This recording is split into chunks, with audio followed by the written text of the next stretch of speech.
দুনিয়ার কোন সন্তান যদি তার বাবার সাথে অপরাধ করে, বাবা সরাসরি কোনদিন সন্তানকে বলে না সন্তান আমি তোমার বাবা, আমার সাথে তুমি অন্যায় করেছো, আমার কাছে ক্ষমা চাও। কেন? কারণ মা আর বাবা চিন্তা করে সন্তানকে যদি সরাসরি বলি তাহলে সন্তানের কাছে আমি বাবার দাম কমে যাবে, সন্তানের কাছে আমি মায়ের দাম কমে যাবে। কিন্তু আমার আপনার আল্লাহ তার বান্দাকে এতটা ভালোবাসে, বুখারী শরীফের হাদিসের মধ্যে এসেছে শেষ রজনীতে বান্দা ঘুমায়, রাতের শেষ অংশে বান্দা ঘুমায়, আমার আল্লাহ নিচের আসমানে আসে, আসার পর আমার আল্লাহ বান্দাদেরকে রাখতে থাকে। আলা মিন মুস্তাগফিরিন ফাআগফির লাহু, আলা মিন মুস্তারজিকিন ফাআরযুকহু, আলা কাযা আলা কাযা, আমার আল্লাহ তার বান্দাদেরকে রাখতে থাকে।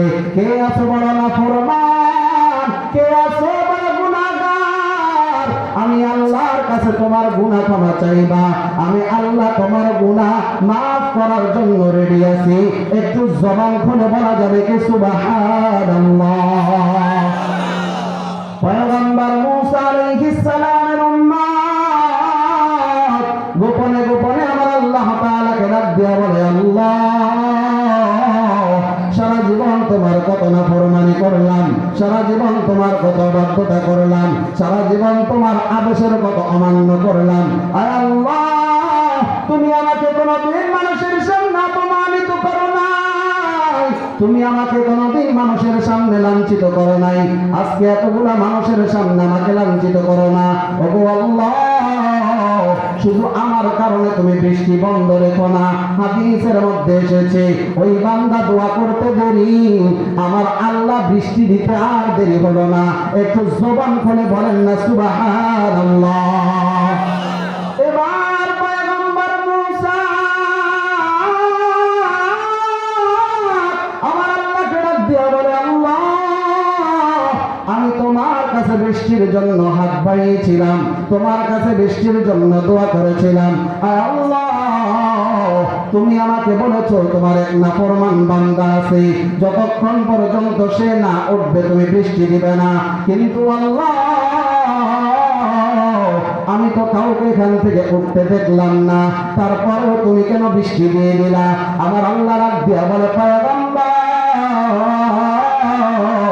আমার ওই নাফরমান বান্দা আমার কাছে এমনভাবে তওবা করেছে, আমি আল্লাহর কাছে ভালো লেগে গেছে, এই জন্য তোমরা দোয়া করা ছাড়াই আমি আমার নাফরমান বান্দার তওবার উসিলায় তোমাদেরকে বৃষ্টি দিয়ে দিলাম। একটু সবাই জবান খুলে বলেন না সুবহানাল্লাহ। এবার বলেন তো এই যে গুনাহগার বান্দা দোয়া করলো, তার দোয়ার উসিলায় সে আল্লাহর কাছে তওবা করলো, ক্ষমা চাইলো, আল্লাহ তার উসিলায় বৃষ্টি দিয়ে দিলেন। এমন দুই একজন গুনাহগার বান্দা যদি আজকে আমাদের সাথে শরীক হয়ে আল্লাহর কাছে ক্ষমা চায়, তার উসিলায় আমরা সবাই মাফ পেতে পারি কি পারি না? জোরে বলেন না, পারি কি পারি না? এই জন্য আমি অনুরোধ করব সম্মানিত এলাকাবাসী যারা এখনো ঘরে বসে আছেন, এই মাহফিল তো প্রতিদিন হবে না, কি বলেন প্রতিদিন হবে? প্রতিদিন হবে না, আজকে একটা রাত একটু সময় দেন, আমি হয়তো আর 1 ঘন্টা আলোচনা করব, এরপরে আমরা আখিরি মোনাজাত করে বাড়িতে যাব। সকলে রাজি আছি তো ইনশাআল্লাহ? আল্লাহ তাআলা কবুল করুক, সবাই বলে আমিন। আলহামদুলিল্লাহ আলহামদুলিল্লাহিল্লাযী খালাকাল মালাইকাতা ওয়াল ইনসান وخلق لها السماء والأرض والأنعام وعلمها من القرآن والبيان وفرقها من اللون واللسان وكرمها في كل زمان ومكان ونشهد أن لا إله إلا الله الله وحده لا شريك له ونشهد أن سيدنا وسندنا وحبيبنا وحبيب قلوبنا وطبيبنا وطبيب قلوبنا ومولانا محمد صلى الله تعالى عليه وعلى آله وأصحابه وبارك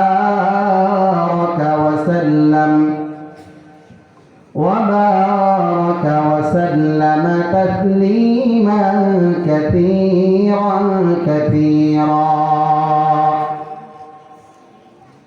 أما بعد فأعوذ بالله من الشيطان الرجيم. بسم الله الرحمن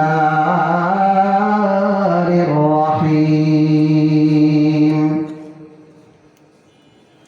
وما خلقت الجن والإنس إلا ليعبدون.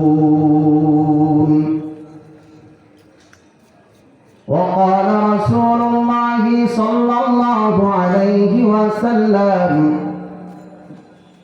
يا معاذ بن جبل أتدري ما حق الله على العباد؟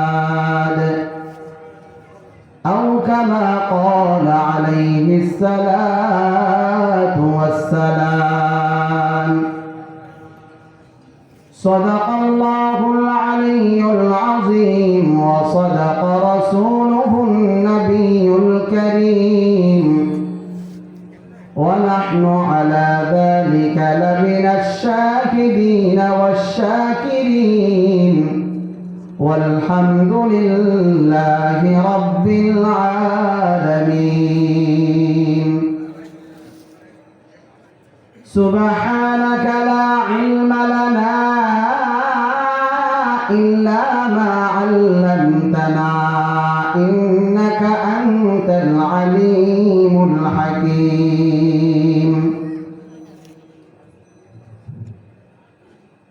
أعمال से बनती है ये जन्नत भी जहन्नम, अमाल से बनती है ये जन्नत भी जहन्नम। ये खाक फितरत में न नारी है न नूरी, ये खाक फितरत में न नारी है न नूरी। इखलास की आमाल ये जन्नत की हमरा, इखलास की आमाल ये जन्नत की हमरा। परहेज की मकासिद हो जो तक़वा से हासिल मान, परहेज की मकासिद हो जो तक़वा से हासिल मान। बिगैर जो आमाल हो इखलास व तक़वा, बिगैर जो आमाल हो इखलास व तक़वा। बर्बाद तेरे जिंदगी आए होश नजर मान, बर्बाद तेरे जिंदगी आए होश नजर मान। সকলে একটু মহাব্বতের সাথে জবান খুলে জিকির করি লা ইলাহা, জোরে জোরে লা ইলাহা ইল্লাল্লাহ, লা ইলাহা ইল্লাল্লাহ, লা ইলাহা ইল্লাল্লাহ, লা ইলাহা ইল্লাল্লাহ, লা ইলাহা ইল্লাল্লাহ, লা ইলাহা। হাতে করো হাতের কাম, পায়ে করো পায়ের কাম, হাতে করো করো হাতের কাম, পায়ে করো পায়ের কাম, জবানে শুধু বলো হে মুমিন, জবানে শুধু বলো হে মুমিন, আল্লাহ পাকের জাতি নাম লা ইলাহা লা ইলাহা ইল্লাল্লাহ, লা ইলাহা লা ইলাহা ইল্লাল্লাহ মুহাম্মাদুর রাসূলুল্লাহ সাল্লাল্লাহু আলাইহি ওয়াসাল্লাম।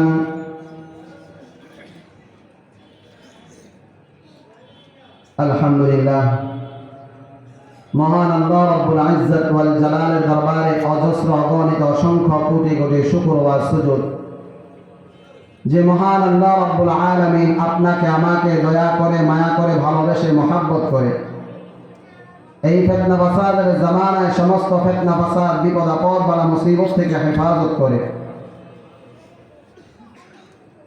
মারকাজুল কোরআন ওয়া সুন্নাহ মাদ্রাসার চতুর্থ বার্ষিক ওয়াজ ও দোয়ার মাহফিলে বসে হক্কানি রব্বানি উলামায়ে কেরামের জবান থেকে কোরআন এবং হাদিসের আলোচনা শোনার তৌফিক দান করেছেন এবং আমরা আশাবাদী আল্লাহ তাআলা আমাদেরকে এর উপর আমল করার তৌফিক দান করবেন। এজন্য সকলে অন্তরস্থল থেকে ঈমানি আওয়াজে মুহাব্বতের সাথে সমস্বরে সকলে একবার কালিমাতুশ শুকর আদায় করি, বলি আলহামদুলিল্লাহ। অতঃপর লক্ষ কোটি দুরূদ ও সালাম আকায়ে নামদার তাজদার মদিনা সাইয়্যিদুল মুরসালিন খাতামুন নবিয়্যিন আশরাফুল আম্বিয়া মাহবুবে কিবরিয়া হযরত মুহাম্মদুর রাসূলুল্লাহ সাল্লাল্লাহু আলাইহি ওয়াসাল্লামের রওজা আথার। সম্মানিত হাজির,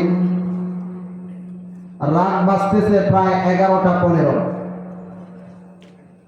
আসলে এত রাত পর্যন্ত যদি ওয়াজ নসিহত হয় তাহলে ফজরের নামাজ কাজা হওয়ার সম্ভাবনা আছে না নাই? যদি এই মুহূর্তে মাহফিল স্টপ করে দেওয়া হয়, বন্ধ করে দেওয়া হয়, তারপরেও আমাদের বাসায় গিয়ে খাওয়া দাওয়া সেরে ওযু ইস্তেঞ্জা করে শুইতে শুইতে কমপক্ষে 1 ঘন্টা সময়ের প্রয়োজন হবে, ঠিক না ঠিক? এখন 12টা অথবা 12:30 বাজে যে ব্যক্তি ঘুমাবে তার ফজরের নামাজ ধরতে কষ্ট হয়ে যাবে। তারপরেও আপনারা আসছেন দ্বীনের মহাব্বতে, কোরআনের মহাব্বতে, উলামায়ে কেরামের মহাব্বতে। আপনাদেরকে যদি একটা হাদিস শোনাই তাহলে আশা করি আজকে আসার এবং বসার যে কষ্ট, আশা করি ইনশাআল্লাহ এই কষ্টটা দূর হয়ে যাবে। হাদিসটা শুনতে রাজি আছেন তো সবাই? সবাই বলে না, অনেকে মনে হয় শুনতে রাজি নেই। রাজি আছেন সবাই? নাকি আবার পিছনে যারা আছেন তারা সামনের যারা আছে তাদেরকে দায়িত্ব দিয়ে দায়িত্ব মুক্ত হয়ে গেছেন যে সামনে যারা আছেন আপনারাই ইনশাআল্লাহ সুবহানাল্লাহ আলহামদুলিল্লাহ ঠিক বেঠিক যা আছে সব বলবেন, পিছনে আমাদের বলার দরকার নাই। পিছনের ভাইরা কি সজাগ আছেন? হাদিসটা শুনতে রাজি আছেন আপনারা? তিরমিজি শরীফের 3600 নম্বর হাদিস, নবী পাক সাল্লাল্লাহু আলাইহি ওয়াসাল্লাম বলেন, দুনিয়ার জমিনে কোথাও যখন কোনো কোরআন এবং হাদিসের মজলিস হয়, কোরআন এবং হাদিসের আলোচনা হয়, তখন আমরা দুনিয়া থেকে আসমানের দিকে তাকালে যেমন আসমানের তারকাগুলোকে ঝলঝল করতে দেখি, আসমানের রহমতের ফেরেশতারা যখন জমিনের দিকে তাকায় তখন তারা জমিনের এই সমস্ত কোরআন হাদিসের মজলিসগুলোকে আকাশের তারার মতো ঝলঝল করতে দেখে।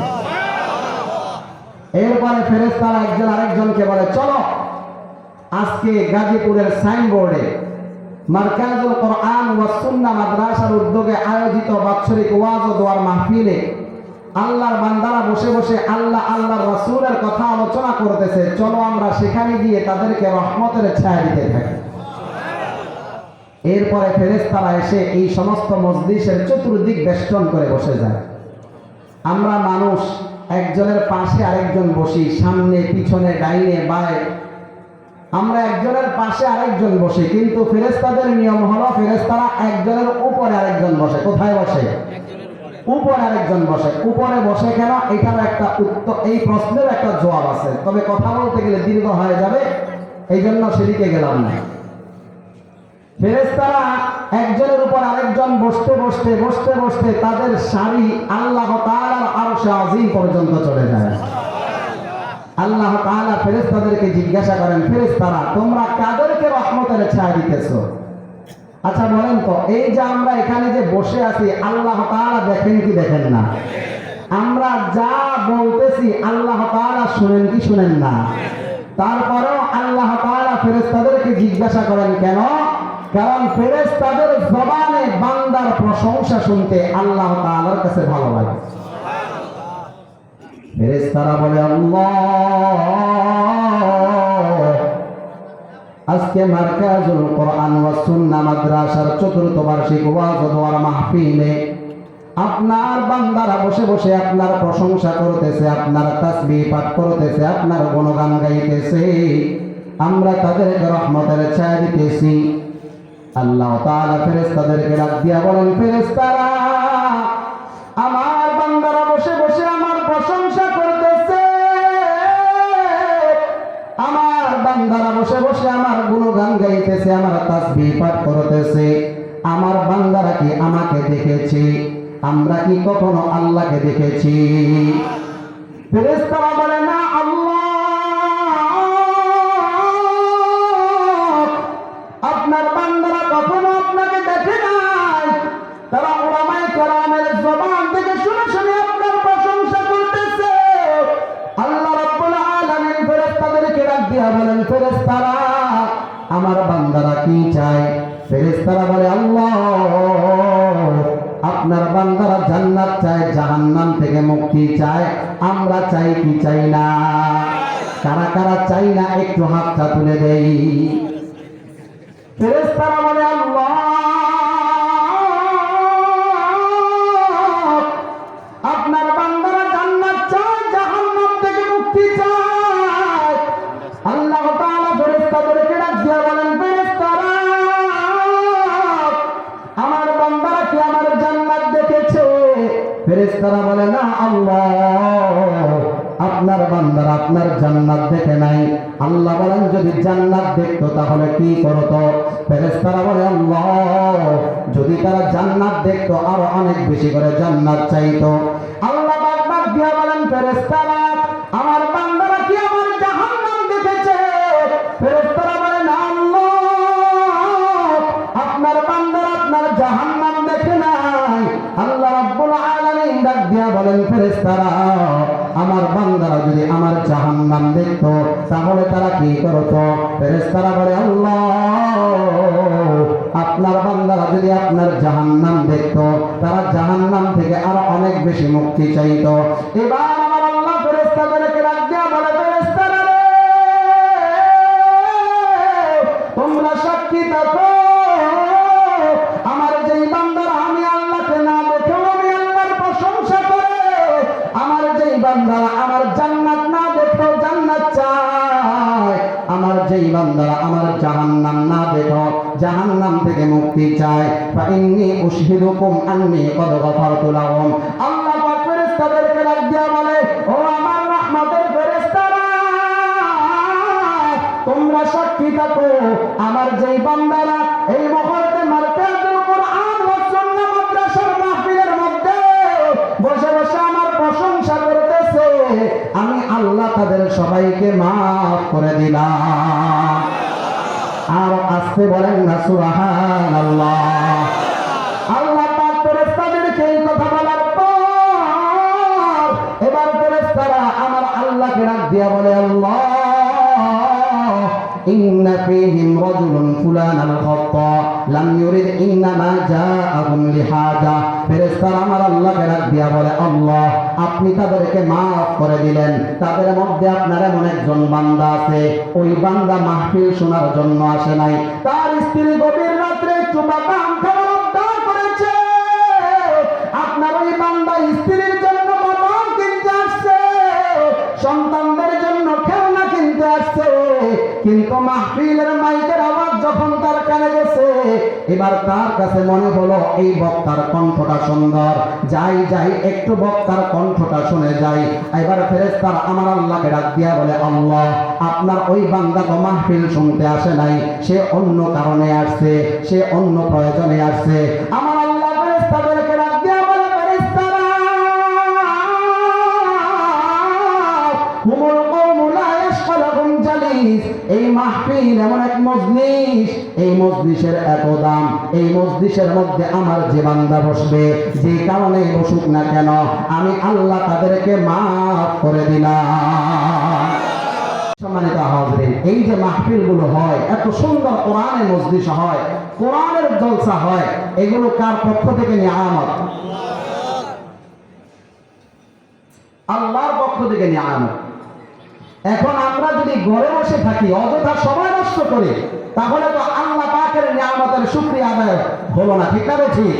আল্লাহ পাকের নিয়ামতের শুকরিয়া আদায় যদি আমরা করতে চাই, তাহলে আর ঘরে বসে থাকা যাবে না, শেষ মুহূর্তের জন্য হলেও দোয়ায় শরীক হতে হবে, ঠিক কি না? দেখেন আল্লাহ তাআলা কোরআনুল কারীমের 14তম সূরা সূরাতুল ইব্রাহিমের 7 নম্বর আয়াতে বলেন, লাইন শাকারতুম লাযীদান্নাকুম ওয়া লাইন কাফারতুম ইন্না আযাবি লাশাদীদ। যারা মোটামুটি 5 ওয়াক্ত নামাজ পড়েন, ওলামায়ে কেরামের সামনে বসেন, আলোচনা শুনেন, মাহফিল শুনেন, তাদের এই আয়াতের অর্থ মোটামুটি জানা আছে। আমার আল্লাহ রাব্বুল আলামিন ডাক দিয়া বলে, লাইন শাকারতুম, যদি তোমরা আমার নিয়ামতের শুকরিয়া আদায় করো, আমি আল্লাহ নিয়ামত বাড়ায় দিব। এখন কি নিয়ামতের শুকরিয়া আদায় করব? যদি আপনি আর আমি একটু চিন্তা করি, আল্লাহ পাকের কোন কোন নিয়ামতের মধ্যে আমরা ডুবে আছি। সর্বপ্রথম তাকান, আল্লাহ তাআলা আপনাকে আমাকে মানুষ বানায় দুনিয়াতে পাঠিয়েছেন। অথচ কোরআনুল কারীমের 2 নম্বর সূরা সূরাতুল বাকারা 30 নম্বর আয়াত আমার আল্লাহ ফেরেশতাদেরকে ডাক দিয়া বলেন, ওয়া ইন ক্বালা রাব্বুকা লিল মালাইকাতি ইন্নী জাইলুন ফিল আরদি খলিফা। আমার আল্লাহ ফেরেশতাদেরকে ডাক দিয়া বলেন, ফেরেশতারা আমি আল্লাহ দুনিয়ার জমিনে আমার প্রতিনিধি নিযুক্ত করতে চাই, আমি আল্লাহ দুনিয়ার জমিনে আমার খলিফা নিযুক্ত করতে চাই। বড় চিন্তার বিষয়, বড় গবেষণার বিষয়। আমার আল্লাহ এই জায়গায় ফেরেশতাদেরকে এই কথা বলেন নাই, ও ফেরেশতারা আমি দুনিয়ার জমিনে আমার বান্দা তৈরি করতে চাই। আল্লাহ তাআলা ফেরেশতাদেরকে ডাক দিয়া বলেন, ফেরেশতারা আমি আল্লাহ দুনিয়ার জমিনে আমার খলিফা, আমার প্রতিনিধি নিযুক্ত করতে চাই। কারণ বান্দার চাইতে খলিফার দাম অনেক বেশি।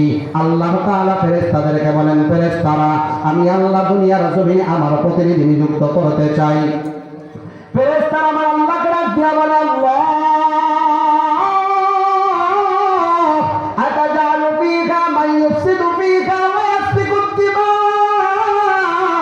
ও আল্লাহ আপনি জমিনে এমন জাতি কেন বানাবেন যারা জমিনের মধ্যে ফিতনা ফাসাদ করবে, মারামারি করবে, হানাহানি করবে, রক্ত ঝরাবে, সামান্য জমির জন্য, সামান্য কিছু সম্পদের জন্য ভাই তার ভাইয়ের গায়ে আঘাত করবে, সামান্য সম্পদের জন্য সন্তান তার বাবার মাথা ফাটাবে। আমি আজ থেকে 5 বছর আগে কুমিল্লার এক মসজিদে চাকরি করতাম। ওই মসজিদের এক ঘটনা, আমার এক মুসল্লি মোটামুটি বৃদ্ধ হয়ে গেছে, তার স্ত্রী মারা গিয়েছে। ওই বেচারা নতুন করে বিবাহ করে নতুন স্ত্রী আনছে, তার বড় সন্তান সহ্য করতে পারে নাই, একটা লাঠি দ্বারা বাবার মাথায় আঘাত করেছে, বাবা দুনিয়া থেকে বিদায় হয়ে গেছে। ফেরেশতারা বলে, আল্লাহ আতাজালু ফীহা মান ইউফসিদু ফীহা ওয়া ইয়াসফিকুদ দিমা। ও আল্লাহ আপনি এমন জাতি কেন বানাবেন যারা সামান্য শত্রুতার জন্য মুনতাহা নামক ছোট্ট একটা মেয়েকে হত্যা করবে, যারা সামান্য শত্রুতার জন্য একটা মহিলাকে হত্যা করে ফ্রিজের মধ্যে ঢুকায় রাখবে, যারা সামান্য কিছু সম্পদের জন্য, সামান্য শত্রুতার জন্য রক্ত ঝরাবে। আমরা এমনটা করি কি করি না? আর জোরে বলেন না, করি কি করি না?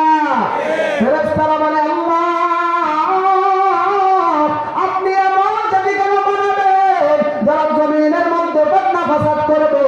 ওয়া নাহনু নুসাব্বিহু নুসাব্বিহু বিহামদিকা ওয়া নুকদ্দিসু লাক। ফেরেশতারা আবার যুক্তি দেয়, আয় আল্লাহ, যদি আপনার প্রশংসা বর্ণনা করতে হয় আমরা ফেরেশতারা তো আছি, যদি আপনার তাসবিহ পাঠ করতে হয় আমরা ফেরেশতারা তো আছি, যদি আপনার পবিত্রতা বর্ণনা করতে হয় আমরা ফেরেশতারা তো আছি। আমার আল্লাহ ফেরেশতাদেরকে ডাক দিয়ে বলে, ফেরেশতারা, ইন্নী আ'লামু মা লা তা'লামুন। আমার আল্লাহ ফেরেশতাদেরকে ডাক দিয়ে বলে, ফেরেশতারা, আমি আল্লাহ যা জানি তোমরা তা জানো না। আল্লাহ তাআলা মানুষ বানাবেন, ফেরেশতারা নিষেধ করেছে, আল্লাহ এই মানুষ বানানোর দরকার নাই, তারপরেও আমার আল্লাহ মানুষ বানালেন। শুধু তাই নয়, ওয়া আল্লামা আদামাল আসমাআ কুল্লাহা সুম্মা আরাদাহুম আলাল মালাইকা। আল্লাহ তাআলা আদম আলাইহিস সালামকে জান্নাতের সব নিয়ামতের নাম শিখিয়ে দিয়েছেন, কিন্তু ফেরেশতাদেরকে আল্লাহ শিখান নাই। আল্লাহ পাক ফেরেশতাদের মজলিসে আদমকে ডাক দিয়া বললেন, আদম যাও, বলো তো জান্নাতের এই নিয়ামতটার নাম কি? আদম ওই নিয়ামতের নাম বলে দিছে। এবার আল্লাহ পাক ফেরেশতাদেরকে জিজ্ঞাসা করেন, ফেরেশতারা তোমরা বলো তো জান্নাতের এই নিয়ামতের নাম কি? ফেরেশতারা বলে, সুবহানাকা লা ইলমা লানা ইল্লা মা আল্লামতানা। ফেরেশতারা আমার আল্লাহকে ডাক দিয়া বলে, আল্লাহ জান্নাতের নিয়ামতের নাম আপনি না শিখাইলে আমরা জানতে পারি না, আপনি না জানাইলে আমরা জানতে পারি না, আমরা তো এই নিয়ামতের নাম জানি না। ফেরেশতারা বলতে পারলো না, আদম বলে দিল। আমার আল্লাহ এবার ফেরেশতাদেরকে বলে, ফেরেশতারা তোমরা সবাই আদমকে সিজদা করো। আমার আল্লাহ ফেরেশতাদের দ্বারা আদমকে সিজদা করাইয়া ফেরেশতাদেরকে বুঝাই দিয়েছেন, ফেরেশতারা তোমরা আমাকে মানুষ বানাইতে নিষেধ করছো, আমি আল্লাহ শুধু মানুষ বানাই নাই, এই মানুষকে আমি আল্লাহ তোমাদের চাইতে আরো বেশি সম্মান দিয়েছি। একটু জোরে বলা যাবে কি আল্লাহু আকবার? আরো জোরে জবান করে বলেন না আল্লাহু আকবার। শুধু তাই নয়, শুধু তাই নয়, এই মানুষকে আমার আল্লাহ ফেরেশতাদেরকে সম্মান দিয়ে ক্ষান্ত নয়। কুরআনুল কারীমের 95 নম্বর সূরা, সূরাতুত তিন। এই সূরার অর্থ বলার আগে আপনাদেরকে একটা গল্প শোনাই। বাদশা মামুনুর রশিদ তার এক উজির, তার এক মন্ত্রী, নাম হলো তার ঈসা বিন মূসা। এই ঈসা বিন মূসা গভীর রজনীতে স্ত্রীর সাথে প্রাসাদের ছাদে বসে বসে প্রেমালাপ করতেছে। পূর্ণিমার রাত, পূর্ণিমার চাঁদটা ঝলঝল করতেছে। ঈসা বিন মূসা তার স্ত্রীকে ডাক দিয়া বলে, স্ত্রী আমার, তুমি এই চাঁদের চাইতে আরো বেশি সুন্দর। স্ত্রী বলে, স্বামী গো, আমি তোমার কথা বিশ্বাস করি না।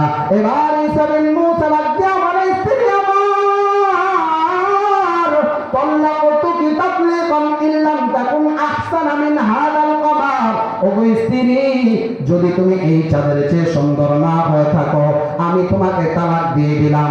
ভালো করে খেয়াল করেন, বাদশা মামুনুর রশিদের উজির ঈসা বিন মূসা তার স্ত্রীকে ডাক দিয়া বলে, স্ত্রী আমার, যদি তুমি চাঁদের চেয়ে সুন্দর না হয়ে থাকো, আমি তোমাকে তালাক দিয়ে দিলাম। তার স্ত্রী তার সামনে থেকে উঠে চলে গেছে, কারণ তার স্ত্রীর ধারণা মানুষ কোনদিন চাঁদের চাইতে সুন্দর হতে পারে না। আমার আল্লাহ কত সুন্দর করে পূর্ণিমার চাঁদ বানাইছে, তার আশেপাশের চাঁদগুলা কত সুন্দর করে সুসজ্জিত হয়ে আছে। ওই ঈসা বিন মূসার স্ত্রী তার সামনে থেকে উঠে চলে গেছে। এবার ঈসা বিন মূসার বিবেক ফিরে আসছে, হায় হায়, আমি আমার স্ত্রীকে এমন কি কথা বলে ফেললাম, যদি আমার স্ত্রী তালাক হয়ে যায় আমার তো আর উপায় নাই। এবার ঈসা বিন মূসা সকাল হওয়ার অপেক্ষা, ফজরের নামাজের পর দৌড়ে চলছে বাদশা মামুনের দরবারে। বাদশার দরবারে যায় বলে, বাদশা, গতকালকে রাত্রে আমি একটা সমস্যার মধ্যে পড়ে গেছি। বাদশা ডাক দিয়া বলে, কি সমস্যা বলো? বলে, বাদশা, আমি আমার স্ত্রীকে বলেছি, তাল্লাকুতুকি তাতলিকান ইল্লাম তাকুন আহসানা মিন হাদাল কমার। ওগো আমার স্ত্রী, যদি তুমি চাঁদের চেয়ে সুন্দর না হয়ে থাকো তাহলে তুমি তালাক। ও বাদশা, আপনার দরবারে আলেমদেরকে ডাকেন, আপনার আসলেই কি তালাক হয়ে গেল কিনা। এবার বাদশা তার দরবারের আলেমদেরকে ডাকলেন, ডাকার পর আলেমদেরকে ডাক দিয়া বলে, ও ওলামায়ে কেরামের দল, আপনারা হলেন এই জাতির মাথার মুকুট, আপনারা এই জাতির সব সমস্যার সমাধান দেন। ও ওলামায়ে কেরামের দল, গতকাল রাতে আমার উজির ঈসা বিন মূসা তার স্ত্রীকে বলেছে, তাল্লাকুতুকি তাতলিকান ইল্লাম তাকুন আহসানা মিন হাযাল কামার। ওগো আমার স্ত্রী, যদি তুমি চাঁদের চেয়ে সুন্দর না হয়ে থাকো তাহলে তুমি তালাক। ও ওলামায়ে কেরাম, আপনারা সমাধান দেন, আমার উজির ঈসা বিন মূসার স্ত্রী তালাক হয়ে গেল কিনা। ওলামায়ে কেরাম দীর্ঘ সময় আলোচনা পর্যালোচনার পর বাদশাকে ডাক দিয়া বলে, বাদশা,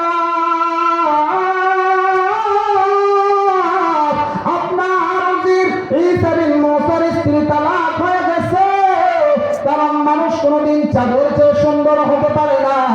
ঈসা বিন মূসা দাঁড়ায় দাঁড়ায় কান্না করতেছে, হায় আমার এমন রূপবতী গুণবতী স্ত্রী ছাড়া আমি তো আর বাঁচব না। এমন সময় ওলামায়ে কেরামের পিছন থেকে একজন ছোট্ট আলেম দাঁড়াইছে, তারা বলে, বাদশা আমার একটা কথা আছে। বাদশা ডাক দিয়া বলে, কি কথা? ছোট্ট আলেম ডাক দিয়া বলে, বাদশা,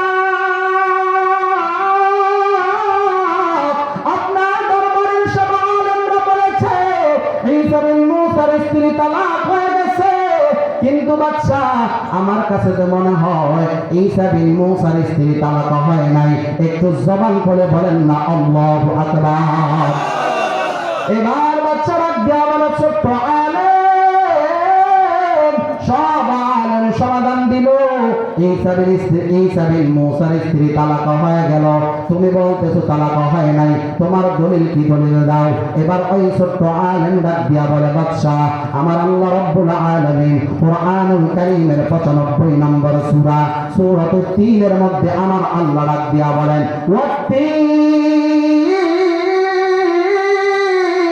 তিন ফলের কসম, ওয়াজাইতুন, জাইতুনের কসম, ওয়াতুর সিনিন, সিনাই পর্বতের কসম, ওয়া হাযাল বালাদিল আমিন। ও বাদশা, আমার আল্লাহ একবার দুইবার নয়, আমার আল্লাহ 4 বার কসম করেছেন। একটু জবান খুলে বলেন না কতবার? ওই ছোট্ট আলেম ডাক দিয়া বলে, বাদশা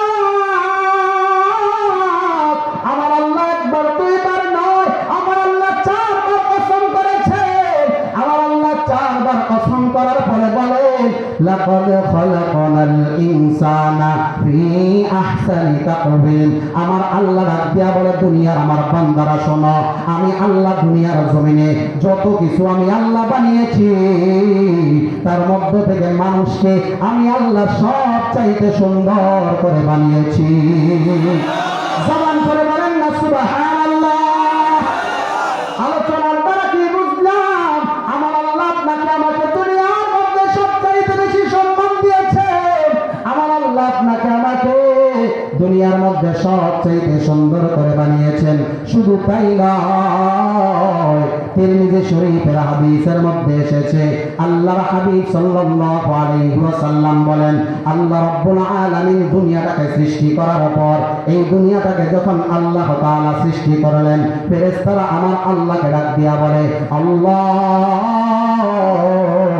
আপনি দুনিয়াটাকে বানিয়েছেন, আমরা দুনিয়াটা একটু ঘুরে ঘুরে দেখতে চাই। আমার আল্লাহ ডাক দিয়া বলে, ফেরেশতারা যাও যাও, আমার বানানো দুনিয়াটা তোমরা একটু ঘুরে ঘুরে দেখো। ফেরেশতারা গোটা জমিনটা ঘুরে ঘুরে দেখছে, তারা খেয়াল করে দেখতেছে আল্লাহ তাআলা মাটিটাকে পানির উপর বানিয়েছেন, পানির উপর বানিয়েছেন, পানির উপর তো সবকিছু লড়তে থাকে, পানির উপর কোনো কিছু স্থির থাকে না। এবার ফেরেশতারা আমার আল্লাহর দরবারে গিয়া আল্লাহ রাব্বুল আলামিনকে ডাক দিয়া বলে, আল্লাহ আপনার বানানো দুনিয়াটা আমরা একটু ঘুরে ঘুরে দেখলাম,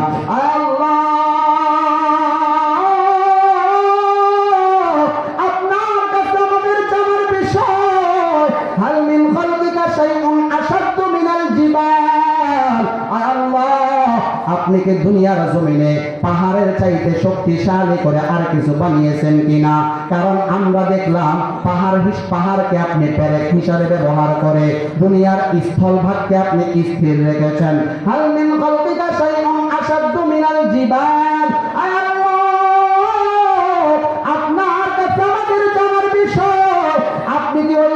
পাহাড়ের চাইতে শক্তিশালী করে আর কিছু বানিয়েছেন? আমার আল্লাহ ডাক দিয়া বলে ফেরেশতারা হ্যাঁ, আমি আল্লাহ পাহাড়ের চাইতে শক্তিশালী করে বানিয়েছি হাদিদ অর্থাৎ লোহাকে, কারণ লোহা দ্বারা পাহাড়কে টুকরা টুকরা করে কাটা যায়। এবার ফেরেশতারা আমার আল্লাহকে ডাক দিয়া বলে আল্লাহ হাল মিন খালকিকা শাইউন আশাদ্দু মিনাল হাদিদ, আল্লাহ আপনি কি ওই লোহার চাইতে শক্তিশালী করে আর কিছু বানিয়েছেন কিনা? আমার আল্লাহ ডাক দিয়া বলে হ্যাঁ ফেরেশতারা হ্যাঁ, আমি আল্লাহ লোহার চাইতে শক্তিশালী করে বানিয়েছি আগুনকে, কারণ লোহা যখন আগুনের মধ্যে দেওয়া হয় সময়ের পরিবর্তনে ওই লোহাটা পানিতে পরিবর্তন হয়ে যায়। এবার ফেরেশতারা আমার আল্লাহকে ডাক দিয়া বলে আল্লাহ হাল মিন খালকিকা শাইউন আশাদ্দু মিনান নার, আয় আল্লাহ আপনি কি ওই আগুনের চাইতে শক্তিশালী করে আর কিছু বানাইছেন? আমার আল্লাহ ডাক দিয়া বলে হ্যাঁ ফেরেশতারা, আমি আল্লাহ আগুনের চাইতে শক্তিশালী করে বানিয়েছি পানিকে, কারণ আগুন যত বেশি হোক না কেন তার মধ্যে পানি দিলে আগুনটা ঠান্ডা হয়ে যায়। এবার ফেরেশতারা আমার আল্লাহকে ডাক দিয়া বলে আল্লাহ হাল মিন খালকিকা শাইউন আশাদ্দু মিনাল মা, আয় আল্লাহ আপনি কি ওই পানির চাইতে শক্তিশালী করে আর কিছু বানাইছেন? আমার আল্লাহ ডাক দিয়া বলে হ্যাঁ ফেরেশতারা হ্যাঁ, আমি আল্লাহ পানির চাইতে শক্তিশালী করে বানিয়েছি বাতাসকে, কারণ বাতাস পানি যত বেশি হোক না কেন যখন বাতাস যায় তখন পানি আগুন সব কিছু নিভায় দেয়। এবার ফেরেশতারা আমার আল্লাহকে ডাক দিয়া বলে আল্লাহ হাল মিন খালকিকা শাইউন আশাদ্দু মিনার রিহ, আয় আল্লাহ আপনি কি ওই বাতাসের চাইতে শক্তিশালী করে আর কিছু বানিয়েছেন কিনা? আমার আল্লাহ কি সুন্দর জবাব দেয়। ওই জবাবটা শোনার আগে সবাই আমার সাথে একটু ওয়াদা করতে হবে, কিছুক্ষণ পর জবান খুলে একবার সুবহানাল্লাহ বলতে হবে। রাজি আছেন তো সবাই? রাজি আছেন তো সবাই? ফেরেশতারা আমার আল্লাহকে ডাক দিয়া বলে আল্লাহ হাল মিন খালকিকা শাইউন আশাদ্দু মিনার রিহ, আয় আল্লাহ আপনি কি ওই বাতাসের চাইতে শক্তিশালী করে আর কিছু বানাইছে? আমার আল্লাহ ডাক দিয়া বলে হ্যাঁ ফেরেশতারা হ্যাঁ, আমার যেই বান্দা ডান হাতে দান করে তার বাম হাত টের পায় না, ডান হাতে দান করে তার বাম হাত টের পায় না। গোপনে গোপনে ইমাম সাহেবের কাছে দিয়া বলে ও ইমাম সাহেব নেন নেন, আমি এটা মসজিদে দান করলাম। সেক্রেটারি সাহেবের হাতে দিয়া বলে সেক্রেটারি সাহেব নেন নেন, আমি 1000 5000 10,000 মসজিদে দান করলাম। কেশিয়ার সাহেবের হাতে দিয়া বলে কেশিয়ার সাহেব নেন নেন, আমি এটা মসজিদে দান করলাম। আমার আল্লাহ ডাক দিয়া বলে ফেরেশতারা আমার যেই বান্দা ডান হাতে দান করে তার বাম হাত টের পায় না, আমার ওই বান্দার অন্তর দুনিয়ার মধ্যে যা কিছু আছে সব চাইতে বেশি শক্তিশালী। এই আওয়াজে বোঝা যায় না ওয়াদা করেছেন। আপনারা তো কিছুক্ষণ আগে বলেছিলেন জবান করে সুবহানাল্লাহ বলবেন, এখন আরেকটু জোরে বলতে হবে সুবহানাল্লাহ।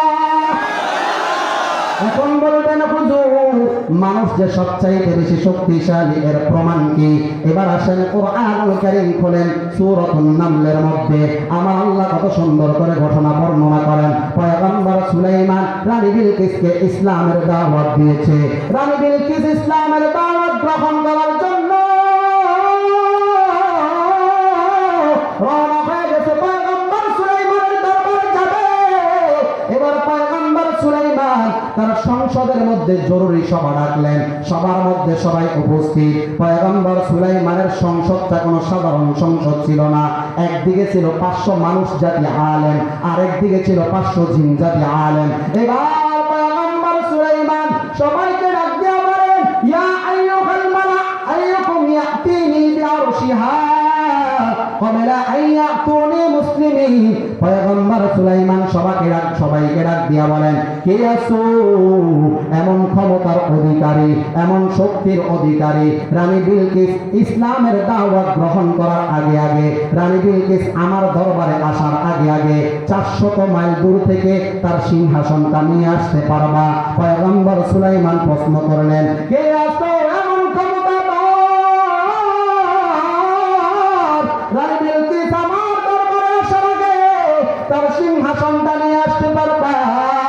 আল্লাহ রাব্বুল আলামিন কোরআনের মধ্যে বলে ক্বালা ইফরিতুম মিনাল জিন্নি আনা আতিকা বিহি ক্বাবলা আন তাকুমা মিন মাকামিক। আল্লাহ রাব্বুল আলামিন বলেন একজন জিন দাঁড়াইছে। জিন কে দাঁড়াইছে? জোরে বলেন না কে? আল্লাহ পাক বলেন একজন জিন দাঁড়াইছে। জিন দাঁড়ায় বলতেছে পয়গম্বর সুলাইমান আমি রানী বিলকিসের সিংহাসন আনতে পারবো। পয়গম্বর সুলাইমান বলতেছেন তোমার কেমন সময় লাগবে? সে ডাক দিয়া বলে পয়গম্বর আপনি যেই চেয়ারের মধ্যে বসা আছেন, আপনি যেই সিংহাসনের মধ্যে বসা আছেন, এই সিংহাসন থেকে উঠার আগে আগে আমি নিয়ে আসবো। পয়গম্বর সুলাইমান বলেন না না হবে না, আরো তাড়াতাড়ি আনতে হবে। আরো কি আনতে হবে? আরো তাড়াতাড়ি আনতে হবে। দিন দিন মানুষের চাহিদা বাড়ে না কমে? জোরে বলেন না বাড়ে না কমে?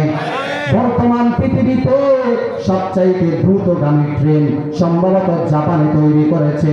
এই দ্রুতগামী ট্রেন ঘন্টায় চলে 300-350 কিলোমিটার, ঘন্টায় চলে 350 কিলোমিটার, অর্থাৎ এখান থেকে ছাড়লে ঢাকা যেতে আধা ঘন্টাও লাগবে না। এবার চীন বলতেছে না না হবে না, আমরা একটা ট্রেন বানাইবো, ওই ট্রেন ঘন্টায় যাবে 1000 কিলোমিটার। আল্লাহু আকবার, ঘন্টায় যাবে 1000 কিলোমিটার। দিন দিন মানুষের চাহিদা বাড়তে থাকে। এবার পয়গম্বর সুলাইমান ঘোষণা দিলেন কে আসো রানী বিলকিসের সিংহাসনটা আনতে পারবে? একজন জিন্দারা বলে পয়গম্বর আমি আনতে পারবো। পয়গম্বর সুলাইমান ডাক দিয়া বলে তোমার কতক্ষণ লাগবে? জিন ডাক দিয়া বলে পয়গম্বর আমি রানী বিলকিসের সিংহাসন আনবো। আপনি যেই চেয়ারের মধ্যে বসা আছেন এই চেয়ার থেকে ওঠার আগে আগে আমি নিয়ে আসবো। পয়গম্বর সুলাইমান বলেন না না হবে না। আল্লাহ পাক পরের আয়াতে বলতেছেন ক্বালাল্লাযী ইনদাহু ইলমুম মিনাল কিতাব আনা আতিকা বিহি ক্বাবলা আন ইয়ারতাদ্দা ইলাইকা তারফু। একজন মানুষ দাঁড়াইছে, মানুষ একটা মানব জাতি দাঁড়াইছে, জিন জাতি দাঁড়া বলতেছে পয়গম্বর আপনি চেয়ার থেকে উঠার আগে আগে আমি নিয়ে আসবো। একজন মানুষ দ্বারা বলতেছে পয়গম্বর রানী বিলকিসের সিংহাসনটা আমি আনতে পারবো। পয়গম্বর সুলাইমান বলেন তোমার কতক্ষণ লাগবে? এবার সে বলতেছে পয়গম্বর আপনার দৃষ্টির, আপনার চোখের দৃষ্টি একদিক থেকে, আপনার চোখের নজর একদিক থেকে আরেক দিকে ফিরানোর আগেই নিয়ে আসবেন। আল্লাহু আকবার। আপনার চোখের দৃষ্টি একদিক থেকে আরেক দিকে ফিরানোর আগে নিয়ে আসব। এটা অবিশ্বাসের কোনো সুযোগ নাই, কারণ এই ঘটনা বর্ণনা করেছেন কে? আরো জোরে বলেন না বর্ণনা করেছেন কে?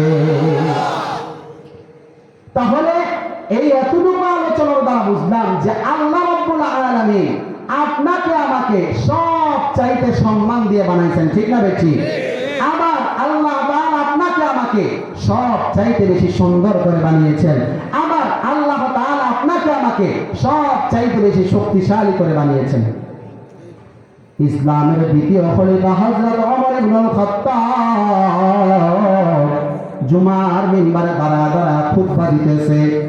এমন সময় হযরত ওমর খুতবার মাঝখান দিয়ে বলতেছে ইয়া সারিয়া ইলাল জাবাল ইলাল জাবাল, হে মুসলমানদের কাফেলা পাহাড়ের দিকে যাও। একজন গ্রাম্য সাহাবী দাঁড়ায় গেছে, দাঁড়ায় বলতেছে ও আমিরুল মুমিনিন ওমর ইবনুল খাত্তাব, আপনি জুমার খুতবার মাঝখানে ইয়া সারিয়া ইলাল জাবাল এটা কি বললেন? আপনার আলোচনার আগে পরে দাঁড়াতে এটা মিলে না, এটা আবার আপনি কি বললেন? হযরত ওমর ইবনুল খাত্তাব ডাক দিয়া বলে বন্ধু আমার, আজ থেকে 1 সপ্তাহ আগে 250 মাইল দূরে একটা মুসলমানদের কাফেলা পাঠিয়েছি যুদ্ধ করার জন্য। তারা আজকে যুদ্ধের ময়দানে যুদ্ধ করতেছে, তাদের জন্য আমার মনটা ব্যাকুল হয়ে আছে। আজকে যখন জুমার খুতবা দিতেছি আল্লাহ তাআলা ওই যুদ্ধের ময়দানটাকে আমার চোখের সামনে তুলে ধরছে। আমি খেয়াল করে দেখলাম ওই পাহাড়ের দিক থেকে কাফেররা আসতেছে মুসলমানদের উপর আক্রমণ করার জন্য। আমি যখন মুসলমানদেরকে বললাম ইয়া সারিয়া ইলাল জাবাল, হে মুসলমানদের কাফেলা যাও যাও পাহাড় হয়েছে আমি স্পষ্ট মাঠের মধ্যে ঘোষণা দিয়েছি, তারা সবাই আমার ঘোষণা শুনেছে। এবার ওই মদিনার মুসলমানরা অপেক্ষায় আছে, এক সপ্তাহ পর ওই যুদ্ধের কাফেলা আসবে, তাদেরকে জিজ্ঞাসা করবে তারা আসলে ওমরের ঘোষণা শুনছে কিনা। এক সপ্তাহ হয়ে গেল, মদিনার মুসলমানেরা যুদ্ধের কাফেলাকে রাখা বলে, ও মুজাহিদ ভাইরা আমার, তোমরা কি আজ থেকে এক সপ্তাহ আগে গত জুমার দিন ওমর এমন কথা বলেছে, ইয়া সারিয়া ইলাল জাবাল, পাহাড়ের দিকে যাও, পাহাড়ের দিকে যাও, তোমরা কি এমন ঘোষণা শুনেছ? ওই যুদ্ধের কাফেলার সব মুজাহিদরা ডাক দিয়া বলে, আল্লাহর কসম, আমাদের কাছে এমন হয়েছে ওমর মনে হয় যুদ্ধের ময়দানে আমাদের সবার কানে কানে কানে কানে বলেছে। একটু জবান খুলে বলেন না আল্লাহু আকবার।